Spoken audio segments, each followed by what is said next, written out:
Coming up on AC Media. Abantu agamu relationships balinga mpale za munda. Empale y'omunda kastojambala. Ey'omukyala ebe ey'omwami kebe boxer. Boxer kastojambala emirundi mingi omwaka ne gugwako ekutuka. Kikyengeza kutegeeza kabena kapale ka munda kanika. Inti omukyala kasita akambala buli lunaku bwakoza bwekakala n'akaddamu bwakoza bwekakala kaddamu katuuka ekiseera ne kayenjebuka.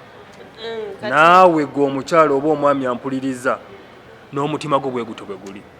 Buli banakumenyanga omutima n'oyingira mu kintu ekirala omutima guno oli mu kugwonoona. Bakukyaye leero n'ogwa because gutagala feeling that vacuum. Jukira bwe wamu space AC owuliranga obulamu butandi kale otandise to revolve.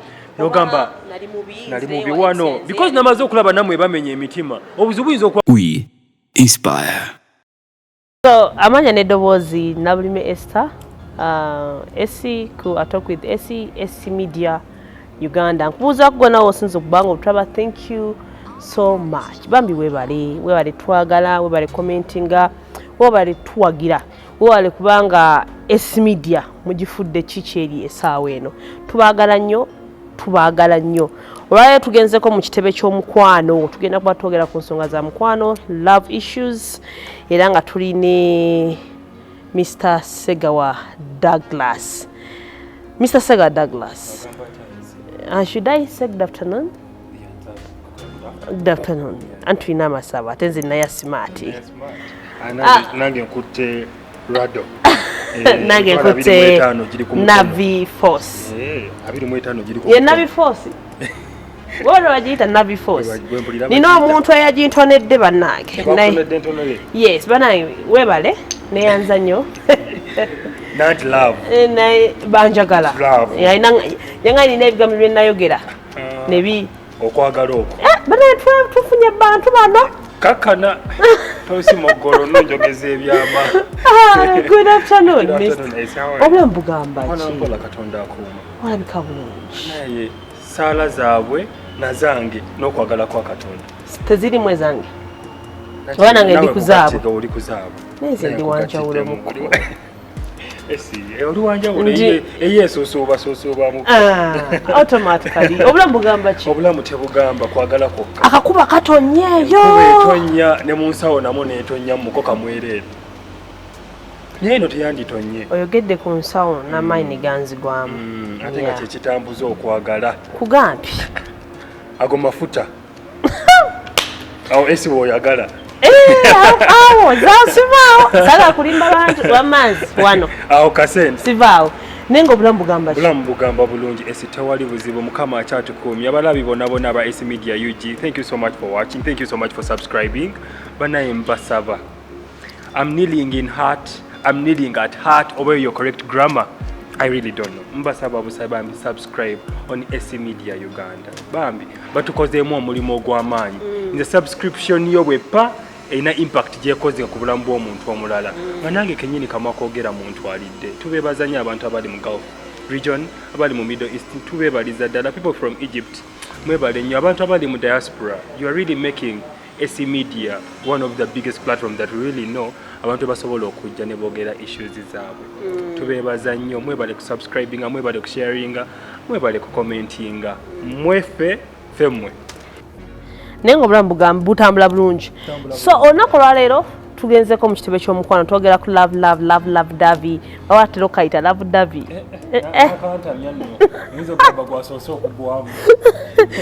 Naye nga olwaleero tulina ensonga gyetwagala okwongerako nga nkulu tuyinza gamba ey'enkizo mu relationship abadetinga abali bufumbo omwami n'omukyala bwe twogerako twogera ku mwami naki na mukyala si wekiri.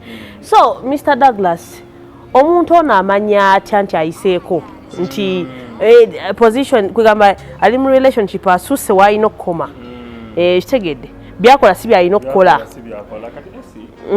kasooke nze nkusikeera okuzza emabega okwagala kintu kirala nnyo twakyogerako esi nti bw'oba oyagalira ddala omuntu ebyaddala olina ebintu by'ogenda okukola naye era ebintu byo bw'oba ogenda okubikola olina ofuna limiti yaabyo kuba lwaki ogenda funa essuubi oliteeke mu muntu omulala atali gwe. Siba kitegeeza you are building up expectations mu muntu atali gwe. olaba ne mmwe mwava mu lubuto lwe muka tugambe ese olina mulongo munno naye ebiruubirwa tebigenda kubeera bye bimu lwadde mwava mu lubuto lwe lumu mu ssaawa yemu wadde eddakiika z'ez'enjawulo so okuseseetuka n'ova mu position nga woowulidde ekigambo position oseseetuse ovuddemu kigenda kukostinga one kiyinza okukostinga positively oba negatively wali abaseseetuse n'akivaamu bambi n'akifunamu ne kimukolera ne wabayo n'abaseseetuse ne kibayiwa naye ebiseera ebisinga obungi research alaga nti abaseseetuse ne bava mu positions zaabwe kibayiye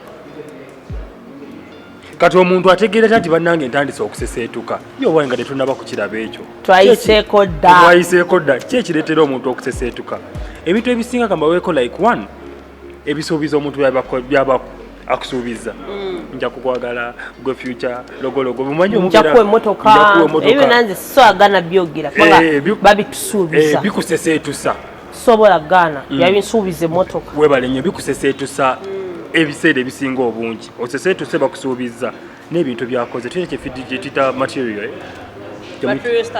physical touch love languages abasinga babimanyi that gifts physical touch olinga omulaba nti bw'aba atambula n'omwami we alaba ng'ensi yonna agitutte nti agenda kudda n'emikwano gy'amwogereko bannange Michael buli kamwake Michael muli mu mikwano gyo muno mwogera naye ate oleetamu omuntu atateekeddwa kubeeramu is occupying your time n'obwongo because kino kye tusuubira aba psychologist era bakyogerako nnyo ebintu by'osinga okufulumya biva mu bwongo obwo esi bw'oyogera ennyo kapiira kiba kitegeeza obwongo bwo wabututte nnyo mu kapiira oba wabadde ova mu kapiira esi essaawa zino simanyi wa gy'omalidde budde bwo naye obwongo bufaanana ne wa gy'omalidde obudde bwo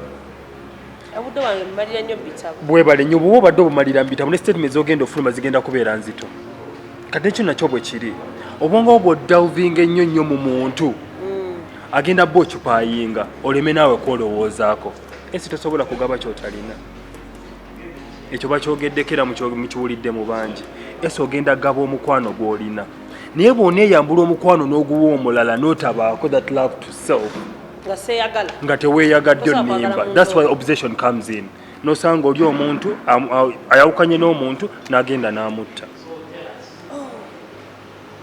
kiba kitegeezo yaseseetuka yava mu position ye mwateekeddwa okubeera omuntu ono omwagadde omusanze ku ssaawa 8 ogw'emisana naye alina okubaako nekkoma mu bulamu obwo nga neomunaafa ku lunaku lwe lumu tebagenda bazika mu kinnya kyekimu ndowooza position y'omuntu era bwesigala that as you are going to die but bagenda kuzika mu kinnya kikyo kyokowekaweka neba n'abazika ku kijja kyekimu neba nemunaalamba babaziike babiri naye ku kijja kyekimu iye tebasobola basika mu kinnya kyekimu so ebintu bino nga bwe mbyogeddeko nti okusuubiza okwo omuntu okukola ebintu nga bingi for the first time nolabanga ebingi bijja nnyo nkubiriza buli muntu andaba oba muli mu relationship ng'olaba ebirungi bijja nnyo suubira akasaala emabega gy'okoma okulaba nga ebirungi bijja nnyo waliwo obuzibu obungi obugenda okujja ebirungi nga ki Mr. Douglas omusajja ayanguye mangu maka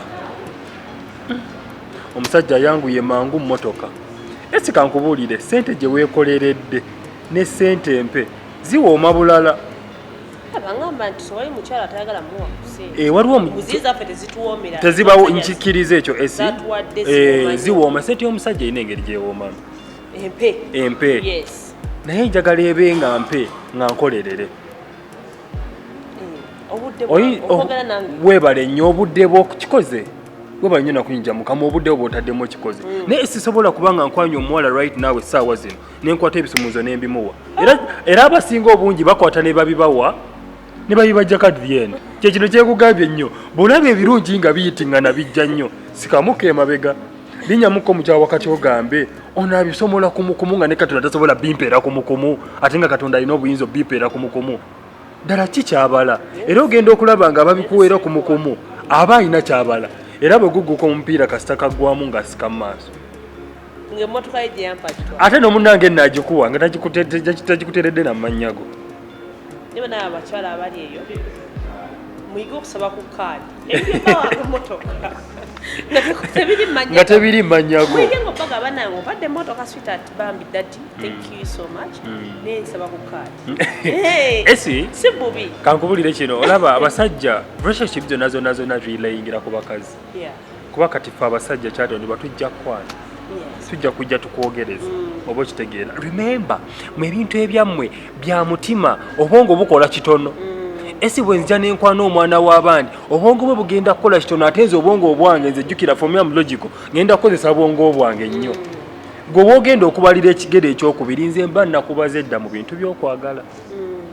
Era omuwala yenna ndaba eyo bw'omanyira nti kati otandise okuseseetuka mu position yo mwoteekeddwa okubeera. Esi bwe nkusanga oyina aim yo saagala ogidropping. Oyina ebigendererwa abo mu buwangazi bwe bw'otegese. Banjagala jenze kuyambako buyambi. Naye bwe naakwata ebigendererwa bw'onookwata ebigendererwa ebibyo n'obikanyuga n'olippira ebyange. Eso sesetuse mu relationship yo mu position mwoteekeddwa okubeera. Kiba kitegeeza you are bandwagoning with me. Bwe tunaagwa mu kinnya ffenna mwe tugenda okuggwera. Era ndabye bangi abakazi abaali bakola olwafumbira omusajja n'ava mu kukola kandabirire omwami. Omwami n'afuna omukazi omulala. Gwe yali akola akasente kakali kayingira nga tekakyayingira. Wasuulawo omulimu gwo, wasuulirawo ekigendererwa kyo, wasuulirawo ekirooto kyo lwa mwami. Oseseetuse okuva mu position yo. Ate munanga omaze okuyitako oba okitegeera kozi bagamba mwayiseko dda kati bw'oba wayiseeko dda. Bw'oba oyingira relationship bino njagala ompulirize gwe wenna ndaba. Know your worth. Ntegeera nta worth yange. Waliwo yakimbuuzaako awo bwe twali mu kitebe ky'omukwano mu episode gye twakolako edda. Ntegeera nta worth yange. Otegeera worth yo nga weezudde gwe kennyini kikyoli. The true self. Okwezuula kwe kumanya kikyosobola okuyinza nekyotayinza. Your weaknesses and your strength.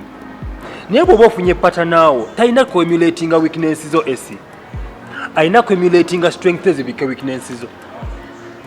Oba ntegeerekese mu ekyo. Esi nfunye omukazi essaawa zino nina obunafu nekkiriranya. Naye nina amaanyi. Douglas nsobola okwogera. I'm a content creator. I can transform people's lives. I can do what? Njagala akwate ekyo, anyweze ekyo, anyimuyitirize ku ekyo. Kuba obadde okimanyi esi gye nkoma okugamba nti esi tosobola naye munda n'okyakunologi nga ntosobola era ddala togenda kusobola.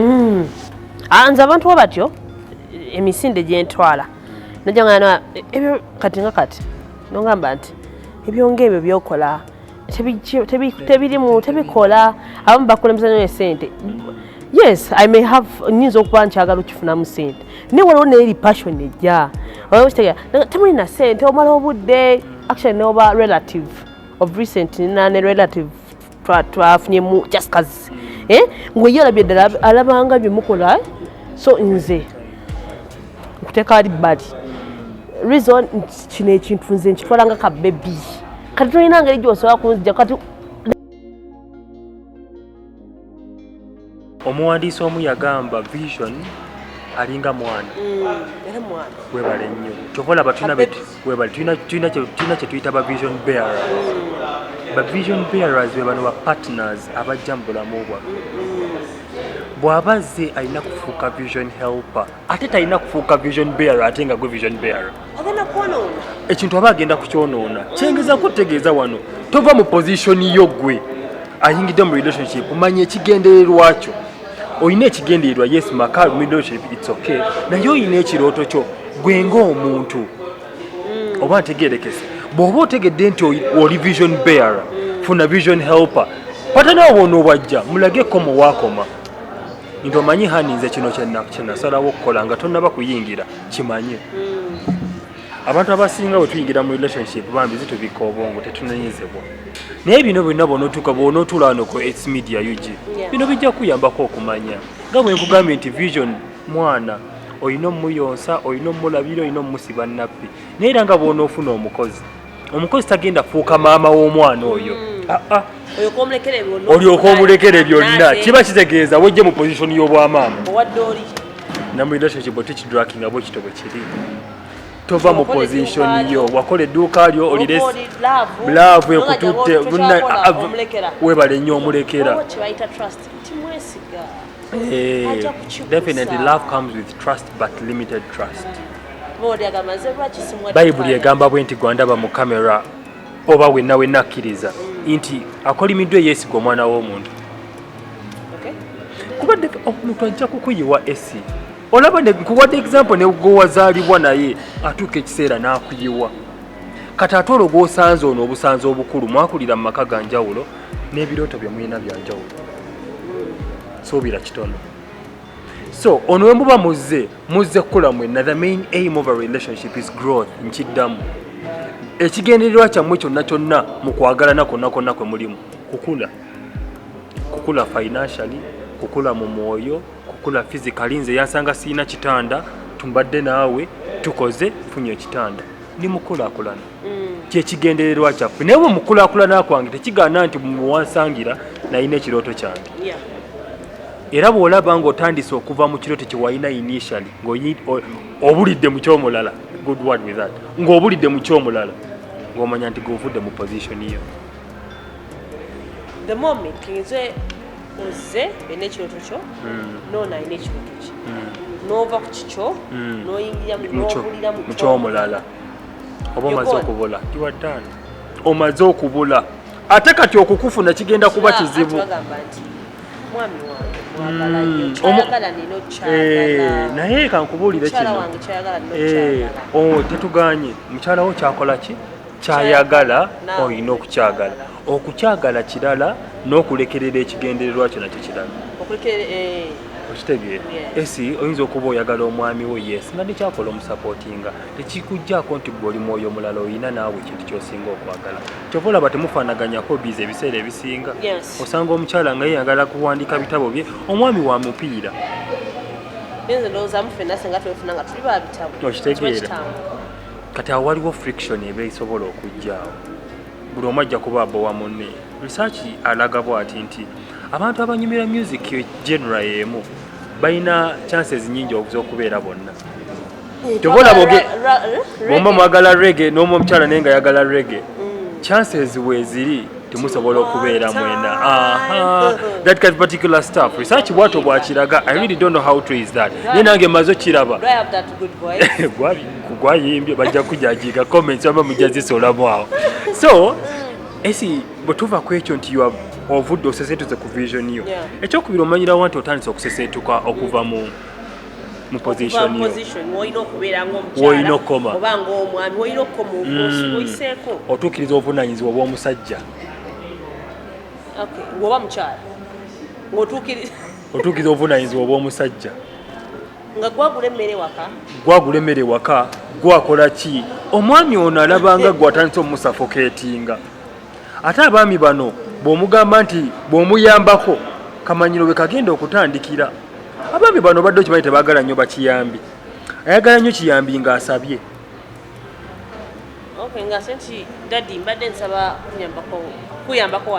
nagamba dadi omanyi tetulinawo kino naye mbadde nninawo kino olaba otya ajja kugamba kale naye era bw'anaakiraba nti omuyambye ajja kulaba era ng'otapinze mu buvunaanyizibwa bwe tajja kuwera okitegeera bw'omanyira nti oyiseeko okutapya webale nnyo otandise okubula otandise ogula emmere waka otandise ogula ebibiriti otandise okukola biki waliwo ebintu ebimu nga si gwe alina okubikola obuvunaanyizibwa si bubwo kino nkyogera kitunudde mu camera women are operational we operate what is already in existence oba tegeerekese bya managerial nti omukyala operatinga mu bintu omusajja byamaze okuteekawo kati ate gwe bweweefuula ate ataddewo ate operatinge oli omusajja oba tomuwadde ruumu naye kola buvunaanyizibwawo kati ate okijja ku saidi y'omukyala nga n'omusajja naye atandise okukola mukyala we bye yalikoze kegeza ng'okusiimula ennyumba era kati era eno community bwe tumulaba eno abasira balina omusajja engeri bamuyita musekiboteddayo ng'ayoza ebintu oyoza ebintu osiimula ennyumba oseseetuse for once in a while but the problem adopting that habit and it flows for a long time aweeka abaana ayinza kikolako once in a while mukyala mulwadde it's understandable naye era olina okwesigaliza position yo ese ondabira wano kasita oseseetuka mu position gy'olimu n'otandika okudifusinga mu ya Douglas ogenda kubula tulabye bangi abasesetuze mu position zaabwe mu bufumbo ba mu dating ne babula bw'abula n'atandika okulinginga ku munne nga munne waataliwo obulamu tebutambula that's why abantu abasinga bagamba I can't be there when I'm lonely oyina awantu wewabulira era nze ompulira dialogue z'abantu ebo abajja ewa nga bambuulira ebintu ebyo sooka nenzirayo waliwe mwali mu datingira tasobola kubeerawo nga talina muntu tasobola kubeerawo nga ndi single bakiwandika tasobola kubeerawo ng'oli single awo osangira n'abalala omanyi ku social media okwo tulaba ebintu bingi waliwo ayogera bw'ati olinagamba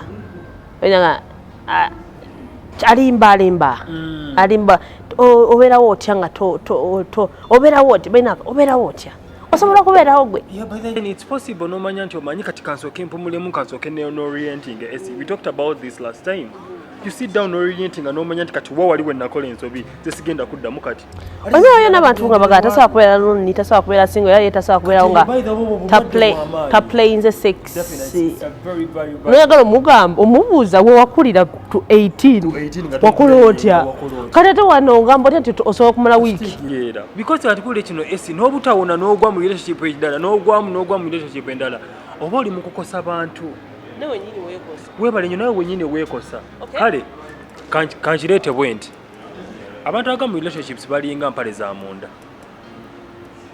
empale y'omunda kasitoojambala ey'omukyala eba ey'omwami keba bokisa kasitoojambala emirundi mingi omwaka ne gugwako ekutuka kikyengezaako tegeeza kabe nakapale ka munda kannika nti omukyala kasita akambala buli lunaku bwakoza bwekakala n'akaddamu bwakoza bwekakala tekaddamu katuuka ekiseera ne kayenjebuka naawe gwe omukyala oba omwami ampuliriza n'omutima gwo bwe guto bwe guli buli banakumenyanga omutima n'oyingira mu kintu ekirala omutima guno oli mu kugwonoona bakukyayo leero n'ogwa because gwe toyagala feeling that vacuum jjukira bwe wamu space esi owulira nga obulamu kale otandise to revolve nogamba nali mubi wano because namaze okulaba namwe bamenya emitima obuzibu buyinza okuba buli kugwe nga naawe tomanyi oba kitegeye obuzibu buyinza okuba nga buva kuggwe nga naawe tomanyi naye onoomanyi otya nga definitely otuddeko wansi n'ogamba kati omanyi kyekino edda bamama baffe batukubanga etwalabanga nsobi zaffe naye ensobi we tumaze ozirabako nga bitutuuseko mu bulamu ogamba mama nga ekyobulaba ali ankubira ekintu kino naye omaze kutula wansi n'ofumiitiriza maze okulaba esi mu bulamu buno waliwo era omuwandiisi omu yawandiika amaanyi g'obuntu mukama wange Simon Senkai tukutumidde nnyo sebo yagamba bw'ati n'agamba mu nsi muno teri kintu kizibu nga kufumiitiriza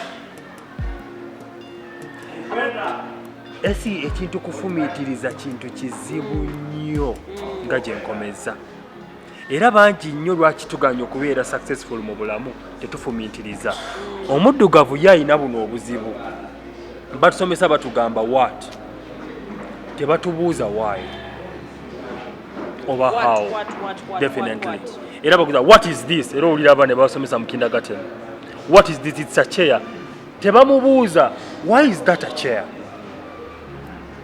ali mu kamera oba akantu ako kategedde kankaddemu mu nsi muno kanjogere ku Uganda ensi yange gye ndimu kuba mwetuli ye bwe baba bawerera abaana oba tukuze batugamba batuddamu ekibuuzo kimu what is your name what is that ekigambo what kyekize kiflowingira mu bulamu bwaffe naye tebatubuuza why is it that how is it that era ogenda okulaba nga abaana abasoma batya ebibuuzo bya why batya ebibuuzo bya how bakwata kiri kuba kyekize kitambulira mu doctrine yaabwe kati gwe muntu gwe njagala ali mu relationship wejjemu kino what yokitegeera weebuuze lwaki kino kizze lwaki kino kyapenize gyokoma okwebuuza ebibuuzo ebiri uncomfortable you start to learn your position and your worth abantu abasinga tuseseetuka mu positions zaffe zetulimu esi tetumanyi muwendo guli muffe mu nsi muno gy'onookoma okumanya omuwendo oguli muggu ensi ne bw'eneekuyuuza emirundi 6 togenda kuseseetuka naye banagamba nti America waliwo ssente nga ddala omanye omuwendo oguli muggwe nti okkiriza nti ssente ogenda zikolera e Uganda ojja zikolera e Uganda kuba tulabe bangi abatamanyi omuwendo gwabwe ne bagenda ebweru ne bakola ssente ne zigaana n'akomawo nga bwe yajja I have many in my inbox here agenza akubye eky'emyaka 4 talina kyalina nga ddaga ali e Uganda survivinze n'engula poloti bbiri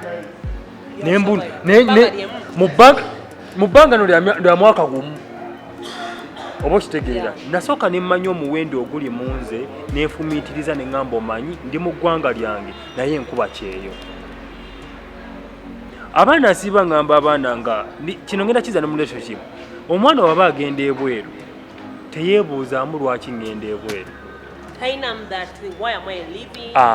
Lwaki nva ku nsi bagamba they are going to look for greener pastures. You have looked for them, then what next?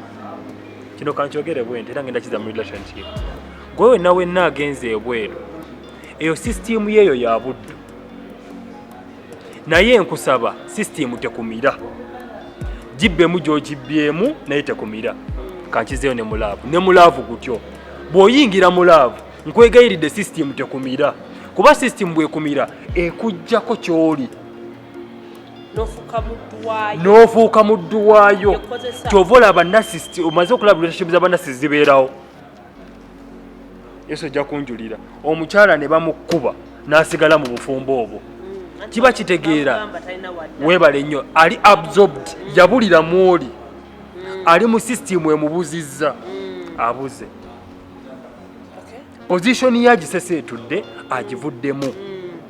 Bannasisi ogenda okulaba nga esenge gye bakolamu ebintu byabwe akuba oluyi n'akusisiitira, akuba nabeera no bruises ebimuli. Weebale nnyo omuntu oyo bayirayo kyaba alina okukola kyekino, era kino nkikubiriza. Bakuleetedde iPhone, kiba kitegeeza omwoyo gwo gwabula, naye omwoyo guno ogubbula otya okuvaayo? Ekyo tujja kyogerako mu sheddako because ekintu ky'omwoyo, waliwo omuntu omu yambuuza inspirational speaker ne motivational speaker byawukaniyawa? By the way, you guys, motivational speaker ne inspirational speaker, transformational baani kati nze ndondabira wana, I'm not a motivational speaker.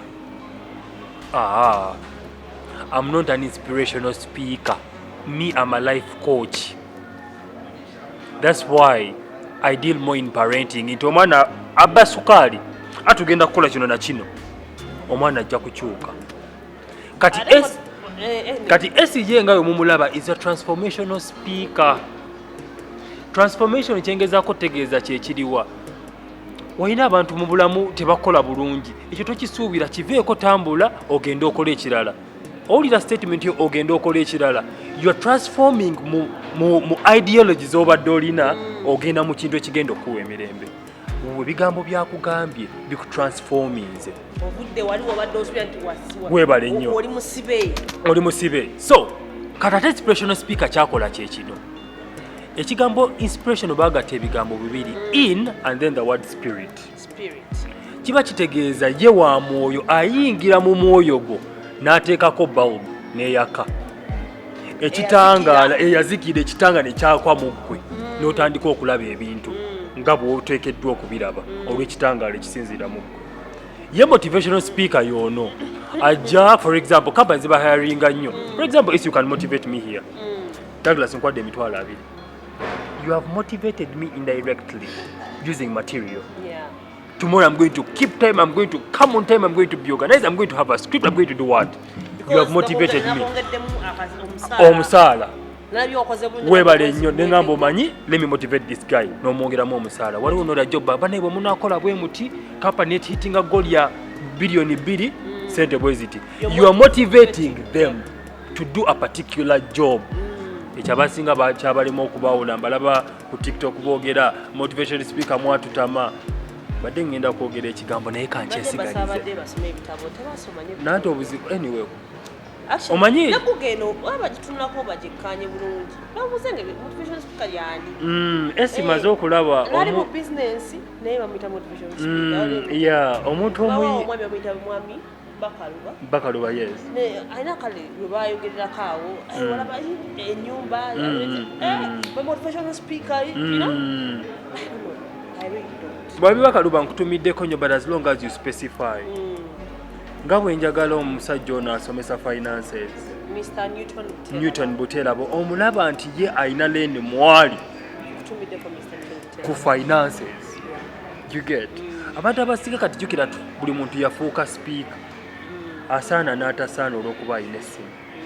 Abantu abasinga bino ebintu tuzzeeyo buzine tubisoma. actually tukyabisoma ate era tukyabisomera ddala. So when I take you back, badde kyayagala kintu kyenjagala abantu bategeere, okubeera omuyivu kirala n'omuntu eyasoma nakyo kintu kirala nnyo, because eso oyinza okubeera omuyivu nga tolinyabako mu class oba okitegeera ng'omuntu omulaba ddala muyivu muzungu bakiyita you have learned the hard way. Actually, yeah, self-education. You understand? Kataka katu kankewoleko nkaze mu relationship. Yes, you can teach yourself how to love someone. So if you teach yourself, you can regulate yourself. Yes, you write books. Yes, you read books. Yeah, but you regulate yourself. Because you know your position, that when now crossing a borders in Enzira wano, it may take me overboard. Kuba ali abantu ababisoma ate ne batandika tubeera brain drained ng'omulaba ali absorbed into that particular thing. Bwetestinga nti omuntu kati alina maturity mu relationship ng'alina kye bayita self control. Olinga newakunyiza tasobola kukwata nga tosobola abo bwemanya nti kati g'olina maturity esino ekintu twakyogera nedda tosobola g'olina sense of maturity ate esinga ku ye. Self control, it's something very wide. Nti esi ne bwe nnakunyiza emirundi 6 oyina kwogera by'oteekeddwa kwogera, toyina kwogera bintu bifuluma out of busungu ka emotions n'okateekamu awo. Kiba kitegeeza abantu abasinga okukola ebintu ebisinga out of emotions, they lack self control. Self control tegira mu lunaku lumu, it's a process. Ne wano okuseseetuka okuva mu position yo oyigire mu y'omuntu omulala oba olakize self control, tosobola kwecontrolinga. Tubula tulabe bangi nnyo abenda nagera neyebaka n'omuntu omulala neyejjusa later role. Alacking a self control, okulacking a self control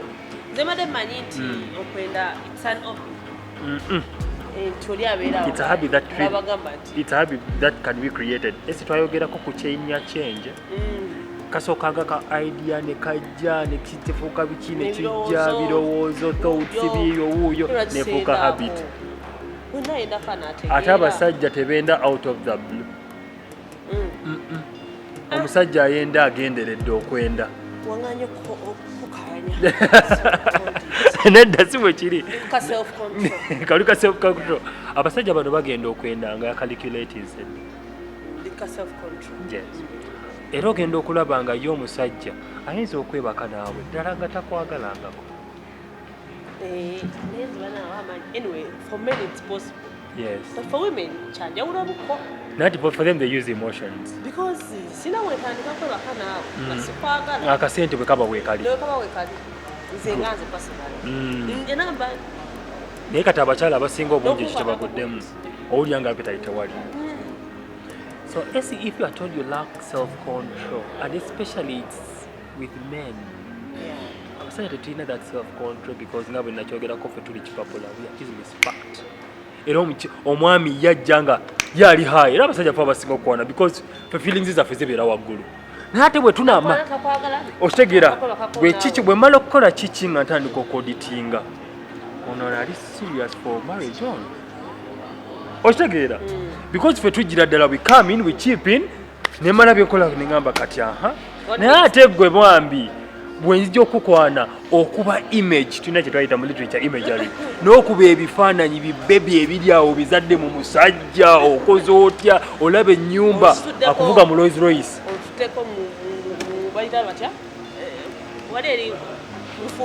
oba okitegeera osala obufumbiro oliwo otya akusituddemu okubirawo imaging omusajja yakakokwana ye ebyo birowoozo bye tebibeera awo okitegeera oba akamufuna you just hitting the images. Amagulu gateeka eri ogamuteekeko akwateko obuyimba omuweereze ku matu akukisinga mu bulago y'omwami ye sikyaliko. He's going to first explore you atandika okoditinga, is this girl now good for marriage? Era amaze okulaba abaami abasinga abakyala be beebase nabo oba abawala beebase nabo tebabawasa ebiseera ebisinga obungi. Era bw'olaba akuwasizza oyina ekyenjawulo kyakulabyemu. Era ogenda okulaba nga omwami oyo agamba byalinga byakusaaga naye omwana oyo yalina kino na kino.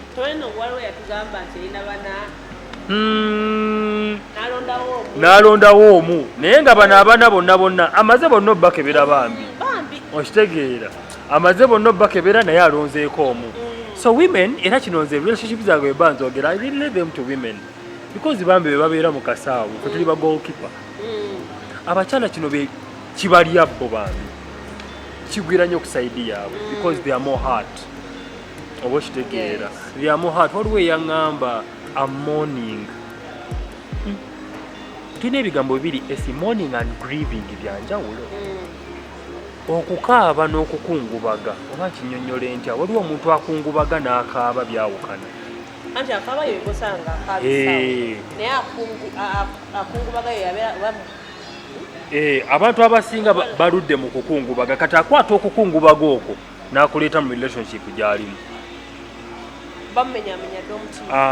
kyekino kyekugamba ekiro ekyakapale ak'omunda okutta akapale kaak'omunda kali konna konna ke baakulubuza edda tokasudde tokabulani nogamba omanyi kati nkasudde kangende mu supermarket oba nguleyo akalala nyambala akalala tokikoze okaleesa ako akakadde kennyini okaleese mu relationship endala munna agenda kukasa nkabere irritating ye nakayuza agenda nakugoba agambe kati ono oba okitegeera agenda becoming a disappointed oba ntegerekesa ndowooza ndeese example edyebit gyosobola okutegererako amangu bw'oba okaaba tokaaba nnyo okaabye nkikkiriza kaaba n'okumoninga tokirwamu nnyo kuba kati bw'okaabira ensi yeekuleka ate njagala okikkirize mu biliyoni 5 ze tulina ez'abakazi ne biliyoni 3 ez'abasajja omuntu w'omutuufu gy'ali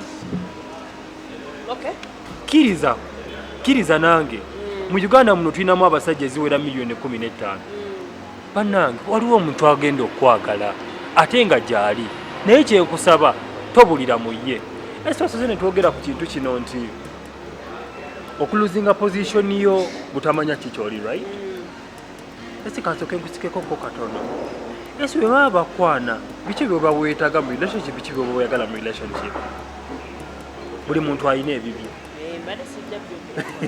wakati goyina ebibyo naye ofubanga nnyo ebintu by'oyagala n'otabibulira mu byo byennyini mbuuza lwaki abantu abasinga tubulira mu bintu bye twagala waliwo omuwala nga ye kyafa mmotoka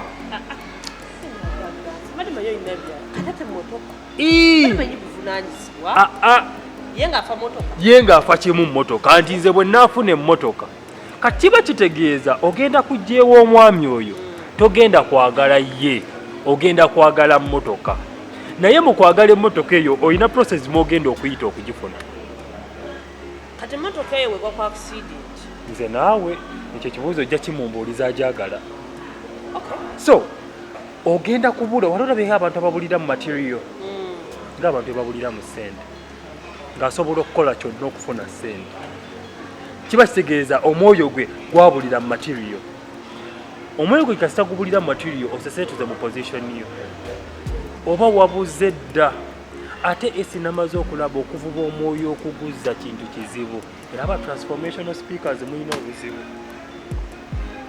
tugezaako naye nga tutransformiza abantu mukikoze naffe waliwo in life byonna bye tukola waliwo nze nagamba of recent not everything is for everyone tujja kutransformingako bye tusobodde abazigadde tubaleke because waliyo omuntu gw'otunuulira waliyo omuntu gw'ojja otunuulira Douglas najja ewuwo ayagala amagezi naye ng'ajjudde hatred yeekyawa n'akyawa n'abalala nga nawe mugamba kino yakutwala eno omulaga kino yakutwala eno ye mu bulamu bw'amanyi abantu bonna babi okkiriziganya nange nti abantu bonna babi abantu webali abantu abalungi webali ate ebiseera ebisinga osinkana abantu ababi because nawe oli muntu mubi. I always tell people before you judge anyone soko ddeko ebbali kino kyosaba oli gwosobola okukikola gundi mugamba ampe kuno ampeeko kyanyamba naye gwolina gwosobola okukikolera singa abamu omuntu mulala. Ebiseera ebisinga once you're positive you attract positivity, once you're negative kyekyabalema okutegeera sooka weetereeza oteerenga gw'omuntu you be free. Oba kitegedde ebintu ebimu obyesonyiwe byosobola ebimu ebitali bibyo byesonyiwe byosobola okukola ki then otereere ojja olyoka odiringe n'abantu bagaza amazima gali nti tugenda kudiringa n'abantu gye najje buva n'ekikola ki najje budde. So you can't say abantu bonna nabakowa abantu bonna nabakyawa. So I come back what nkugambe nti obukyayi osikoona omuteeke wano yakutwala eri yagamba abantu bonna babi yagamba nsabasajja bonna babi okitegedde. So there is no way we are going to deal with that people, with such people. So tugezaako where necessary ekiganiro kyesonyiwa. Esi omanyi olwo omusajja omu yagamba because empaji emu ey'okutaano bantu esi mu buwanguzi bwonna bwonna bw'ogenda otuukako weetaaga abantu naye tulinamu abantu abalungi n'abantu abatuufu oba okitegeera. Esi nnyinza okuba ndi mulungi gy'oli naye nga siri mutuufu. kakuwa ekyokulabirako oyinza okuba nga kengeze mami oba kaleka nga nzimbe mukyalawo nga mungi naye nga si mutuufu. You love this person omwagala tolina ogera naye ate akulaga nti temuli si mutuufu.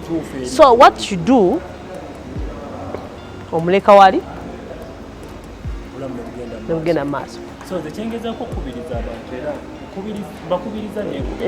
nokumanya nti ono alina bwakoma waba ebintu ebyo tukola wetabitegeera. So waba tabitegeera nga gwe weka bitegeera ng'omuleka. Anti kankuwa ekyokulabirako tuli mu business nyinza giyita business ey'okwogera. Abantu bano mikwano gyo oba b'oyagala ennyo bayinza obutategeera era nga kweyeyogeza biki. Tamanyi no wali abantu abahirinze because of you era obulamu bw'oyinze oli abantu abamu abeefula nti batumanyi nnyo simply because akubuuza how are you era olwokuba akulaba ne mulya mwenna ekyemisana. Omanyi lwaki tebakutegeera bwe batyo enkezi olwokuba sibe wa vision bearer yaba alengera mu abasigadde bamugwira mu mugongo kyemutalaba. Kati abantu we batyo babeera mu bulamu naye sigamba nno bagobe bave bulamu olwamanya wa wokoma omanyi tino kati ono ekitugatta mukimanyi mmere tujja kulyanga emmere naye biri embozi endala buli omu waliwo embozi kati ono aba ekitugatta matatu katukupe matatu ne mukwano nakyo bwe kiri waliwo ogenda otuuka ekiseera mu relationship yo nga mulimu kukula kino kikubiriza abasajja. Omusajja bw'afuna ssente mpulidde sikando nyingi nnyo mu bakazi omusajja bw'afuna ssente akyuka. Esi bw'owali nga tolina ssente embeera ze wali bweyisaamu si ze bweyisaamu kati tukikiriziganye webaŋŋamba eyo ate ffe tulina nasentewayogala kusente tubajala nga sente ki naye waliwo difference yokuba nga wali ofuna mutwalo nga kati ofuna emitwalo 10 era wabawo enjawulo. question ejja mu bakyala yeeriwa omwami obwo aba afunye ssente tosuubira embeera ze yali yeeyisaamu zagenda okweyisaamu kati. You need to raise your bar to equate. Naye abakazi babeera intrigued in the other particular system ng'omwami bwe yamusanga kafalisa akamu nga balya muwogo omubisi attitude gye yali ayina nga yambala ziri engwe attitude gye yali ayina gyajja okusigaza naye muntu nga ggwe kyogezaako kutegeeza Mr. Douglas omwami ono wafuna ssente nina kwerwana kulanga nange you grow with him. Kyekiri kye natandise nakyo mu programu eno nti our main aim in a relationship is growth. Bwe tuba tukuze financially, have you really grown with me? It's a question. Abakyala balaba ng'omwami uli afunye status kwali mu kutambulira ate gwe ne wessa wansi. You need to pull your socks oikwetinge naye. Gwe byokubeereyo ng'olombojerewo yafuna ssente n'akyuka yali ampuliza takyampuliriza tukwasigemu biliyoni 2 okumala omwaka mulamba oba onoosigala kyekimu. Olaba omuntu otandikako olaba muntu nga muli mu kubala ssente amaaso ge ne gakyuka kati ate olwo ono azifunye nga yaliko mu nnaku n'enjogera n'ekyuka oba okitegeera. So kyengezaako otegeeza omukyala kasita omanya position otegedde nti omwami wo ayite mu sekweno level you be in the same position with him. Tova mu position yo si kyeŋŋambye but you become equal aleme kukumenya. Abakyala abasinga babigetinga disappointed omwami olwafuna ssente n'akyuka. Change mu bulamu ejja esi bwe wali mu myaka 2 egiwedde si bw'oli kati. You are changing. It means even your partners, in case you had one, I don't know whether you have one, has to follow the trend. Oba okitegeera wa following a trend tekitegeeza nti naye abeere mu bubuze asigale gyali naye ng'alaba omuntu waatambula otya nomugamba hani omanyi cameras zino njagala kufuna cameras from Dubai nkoze ntya omanyi hani naye omugayi wange ali eyo asobola okufunira cameras ennungi kamera kati etegerekeka eri mu miliyoni nga 6 takujja mu kintu kyo naye akuwadde advice atakuyambyeko n'okutuusa ku muntu alina kye weetaaga olaba bwakula naawe tojja kunimba olw'okuba ye bambi ali mu hardware ali mu byakuzimba bw'onooleeta ekyagambye nze muna ebintu byammwe sibitegeera kiba kitegeeza bwemusobola okukwataganira okitegeera okukakana ng'okaaba nga mugamba abaami oba abakyala tebali supportive. For someone to become supportive does not actually mean him or her to leave his position or her position. Yeah. Stand in your position and anchor yourself to help your partner from where you are.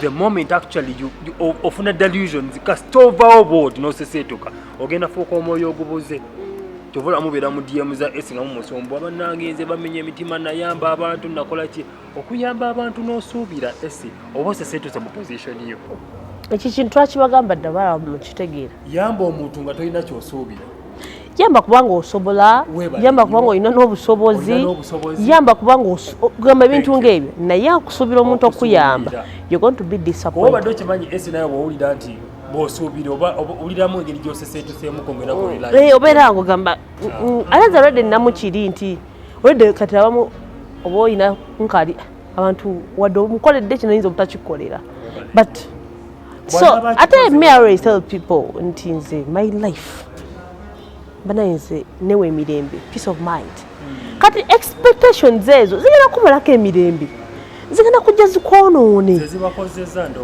oli omuntu g'oyambye wataakuyambe ogenda kufuna obukyayi omukyawe obeere ng'omwogerako obeere ng'omunoonyerezaako yalidde ki yatambudde ansinga ebyo nogakulaba nga bikumalako ki emirembe kitegeeza nti mu kwemalako emirembe tolina kyogenda kukola obukyayi bugalinzi so guys woba oyamba omuntu nkyogera ntunde mu camera please yamba because osobola yamba kubanga naye tosuubira muntu gwoyambye okuyamba tekigenda kusoboka yes wali abajja okukomawo naye si bonna ate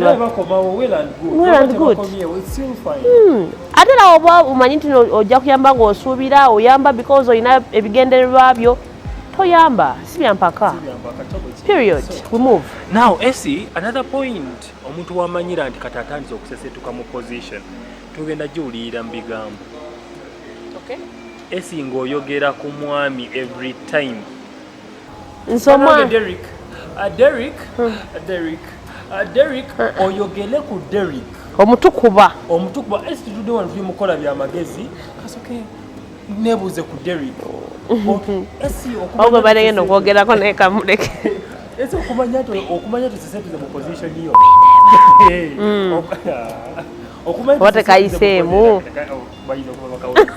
okumanya esi tusesetuze mu position yo you can't even make your personal decisions. You as a human being, you always rely on your partner. It's a very dangerous thing to do. Nemuganda gye basobola okugamba nti bane tulinayo olukiiko Derek kati n'owulira omuntu n'akuwuliriza n'alabanga obatwala for granted. For them they are useless. Muli mu business meeting Derek kati ogenda okulaba nga Derek atandise okuba bambi nga yakuggala nga kyatakugambye tokola kyakugambye okola nejjukira buno obulamu bw'obuyina bubwo bw'anaakeera ku makya n'apulinga out and definitely webale nnyo nga okaaba olukaaba nga newoolira erinnya Derek you become depressed or become owulira nga emirembe gikubuze ekyovola abantu abasinga waliwo omwe namulabako awo entebe yava mu nnyonyi yava ku kisaawa awo n'agwa n'afa bamukyawa tamukimye ku kisaawe n'akutuka n'afa oba kitegeera kyengezaako tegeeza esimu kino kye kino nti esi bw'oba oyagala omuntu weerekeremu naawe ak'obuntu akako oli mwoyo mulala esi ebigendererwa byo mu nsi mu birala ate esi bwe tugwa mu laavu twagala kufuna ssanyu twagala kutuyambako awali obunafu bwaffe twagala twemulatinga awali amaanyi gaffe tulina ebigendererwa byaffe kasita tugwa mu relationship buli muntu aba n'ebigendererwa bye naye tutunalakoowa bigendererwa you understand ebyo ebyenkizo kuba tojja kunnimba ngudde mu relationship naawe ongobeko emikwano gyonna kikigezaako tegeeza onzija mu position mbulire mu ggwe nze mbeere nga ntunuulidde ggw'omu oba okitegeera ate oyo omusajja bw'ati atuuka ekiseera katugambe katwogere ku basajja omusajja akwawula ku mikwano oba omukyala akwawula ku mikwano wesikangamu ese bwe tulikomawo ntugenda kwogera ku nkwe z'abakazi bokka enkwe z'abakazi eyo naye topiki nayo nja kugireeta nina ensonga lwaki ntandise n'abakyala kuba ze ez'abakyala tezisimattukika kuba esi omukyala bw'asalawo omukyala yasalawo success yange buuza lwaki bwe muwasa oba ne mutwala ewaka emmere gyendya yagifumba ne mamange gyatamanyi emmere gyendidde waddemba okukola buli kyayagala oba ateeka mu mpale ye ya munda mu mmere nze naawe ayina obuyinza bw'amaanyi ku bulamu bwange kiba kitegeeza oba nunzi omulagala enkweze okuzisimattuka kizibu era n'omutonzi naye akimanyi tolina nawe osobola zisimattukira kuba olaba katonda yatuwa ne saala etukingiriza sitaani naye teyatuwa saala etukingiriza bakazi ate nga ne sitaani naye ete ekitonde ekikazi esi sigambye nti abakazi babi ntegedde bubi enkwe zaabwe n'omusajja naye alina enkweze definitely kirala naye abantu abasinga balina enkwe enkwe kyekiriwa esi kwe kukola ekintu gasoose kweteeka mu bigere ebyo neŋŋamba abakuba mwana wange nga gwe nkola kino oba okitegeera esi that's where the problem comes in esi okusimattuka enkwe z'omukazi katonda ekyo kiyakyerekereza allah yaba akuyambye oba katonda yaba akuyambye naye ez'omusajja nyangu nnyo okugwamu ekitali ku kya mukyala so esi bwe tuddayo ku kiri mbadde tukyayogera ku kigambo omukazi okubeera nga ebigambo ye bimubeeramu buli kaseera oba n'omukyala olabeewo omukazi omusajja ye ng'agamba sooka kubira mamis ne waba si mamis boy naye nga ye buli kimu mukazi we and can't stand to be a man to make up decisions aba mamis boy okesi yaabwe endala nnyo omwami ali ku mukyala yekali erinnya erimubeera madamu aganye but you are a man olina okuteekawo decisions ezizo kuba gwe musajja gwafu tulaba amaanyi ga taata in parenting eyo esi when you see it nti olina okukola decisions nga n'omukyala tagenda kuddamu that's how we determine your authority in the house naye omukyala bagamba togenda tokola kino mama otomutwalira kino it's like tokyali musajja at all you end up actually being diffused in the system n'obula era kyova olaba osanga abasajja abamu nga yayagala nnyo mukazi we okwagala si kibi naye nga yadifusinga mukyala bwe yafa n'asigalawo nga zonda nemumunyenyako tagenda kuddamu kuwasa ye yayagala mmeega we kyaggwa okitegeera so those are some of the points omuntu bw'amanyira nti bannange do you know what I've lost position and when you lose position you're going to become hurt because you're not going to be the true you're going to be someone else in another person's life ojja kuwulira nga ddala toyina that freedom kale olaba ekintu ky'olimu si kyoyagala naye olwokuba waseseetuka you are becoming anyone man pleaser oli man pleaser osanyusa abalala gwe teweesanyusa otuuka ekiseera okiwanirire nga kikumenya obiyiwe mu ttaka ate ffe tukusekerere kubanga ffe tubalayo kusekerere amugamba gundi nga yali agala nga tukuba abakyala beba tebabeera nga tukuba akasajja nga tukuba akakazi nakati baliwa namugamba ate mutukuba ebiiso bitukola nampaka nga baba tebongera What I be seeing people are really viewing. Bella very cautious. Manya omuwendo oguli mu gwe no yowa. Manya position yo oyimirira ogambe nti nfuna mubaawo wange oba nfuna omwami yono wanaze naye alina kunyamba mu kino na kino. Si kujja to emulate my weaknesses. Ekyo sigenda kukikkiriza ate sigenda kuba mu position yange. Bwe mba yansanga ndi banka nze I'm entitled to gamba let me retire ngende nkole ekirala. Sije kungamba aliko mulimu guveeko. Ojola si boto bogenda okola okundumira bwete because ogenda ku making as embulire mu ggo lw'ebigambo byo. You are becoming authoritative to my life because I'm a different human being atenda n'abantu abalala bendabirira. Ogenza okunsanga nga ndi muntu mukulu eso ina abantu bolabirira. Okitegeera ati bwe mba nze mbulamu obwo I just need to emulate you osobole okuyamba n'abo abantu abalala benkusanze nabo. That's what we call the healthy relationship. Ate omuntu akujjako mikwano gy'abakulese mu bbanga balina byagenda okukola nga tulina bw'ogenda kuddukira. In most cases ogenda okulaba ng'omuntu bamucunya tanyega ne bamucunya tanyega ng'ali muli afiire ekiziyiro muli be bakazi bedda be bakolanga bambi ng'omukyala bambi bamucunya naye naddukira bamunange ab'ennaku zino balina gye baddukira amateeka gabafuga. My submission is this: know your worth. Manya omuwendo oguli mu ggwe to losing a position yo kuba gwoyina ebigendererwa byo oyina ebirooto byo oyina vision yo gy'olina okutuukiriza. Leka patanaawo abeere vision helper. Leka patanaawo nkiddamu abeere vision helper. Tobulira mu kirooto kye kiyambeko buyambi kola kyesobola ekyo bagamba. Abadde Mr. Sega wa Douglas ebinyuma bigwa byekyo naye nga tubeera wano obasomesa. A lot is coming nga tulina life coach Sega wa Douglas. Thank you so much. Webale kubanga ate obaako obulamu bw'okyusa. Nenyumira I talk with Essie. By the way, you guys, zine saati bazitunda. I beseech you, contact Essie ajja bakola waliwo ya black weight waliwo nezine ezaffe fabagala red. You know I like love so much, so nze njagadde ka red. You can get one, you can grab one, you can contact her for business. Red in black, but akola bingi Essie mumumanyi ebisinga kawo, but for this mun contacting bannaye tukole business.